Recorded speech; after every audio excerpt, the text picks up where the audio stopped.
ഇന്നിവിടെ പറയാൻ പോകുന്നത് ഓണത്തെ പറ്റിയാണ്. മലയാളികളുടെ ദേശീയ ഉത്സവമാണ് ഓണം. പണ്ട് കേരളം ഭരിച്ചിരുന്ന നീതിമാനും ദാനശീലനുമായ ഒരു അസുര രാജാവായിരുന്നു മഹാബലി തമ്പുരാൻ. സമൃദ്ധിയും സന്തോഷവും സമാധാനം നിറഞ്ഞിരുന്ന രാജ്യമായിരുന്നു മഹാബലിയുടെ ഭരണകാലം. കള്ളവും ചതിയും അഴിമതിയും ഇല്ലാതിരുന്ന കാലം. എല്ലാ മനുഷ്യരും ഒരേപോലെയായിരുന്ന കാലം.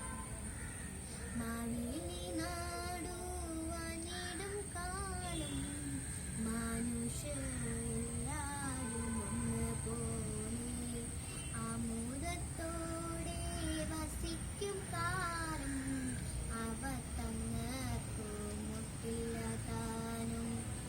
മഹാബലിയുടെ കീർത്തി എല്ലായിടത്തും വ്യാപിച്ചു. സമൃദ്ധിയും സന്തോഷവും സമാധാനം നിറഞ്ഞിരുന്ന ആ രാജ്യം കണ്ട് ദേവന്മാർക്ക് പോലും അസൂയ തോന്നി.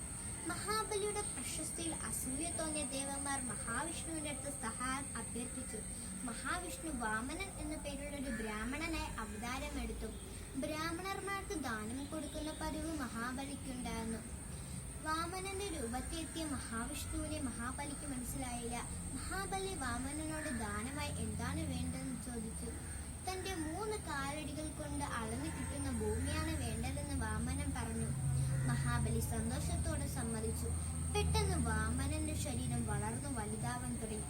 ആദ്യത്തെ കാലടി കൊണ്ട് ഭൂമിയും 2ാമത്തെ കാലടി കൊണ്ട് ആകാശവും അളന്നു. 3ാമത്തെ കാലടി എവിടെ വെക്കുമെന്ന് വാമനൻ ചോദിച്ചപ്പോൾ മഹാബലി തന്റെ ശിരസ് കാണിച്ചു കൊടുത്തു. അങ്ങനെ വാമനൻ അദ്ദേഹത്തെ പാതാളത്തേക്ക് ചവിട്ടിത്താഴ്ത്തി. മഹാബലിയുടെ ദാനധർമ്മത്തിൽ സംതൃപ്തനായ മഹാവിഷ്ണു അദ്ദേഹത്തിന് ഒരു വരം നൽകി.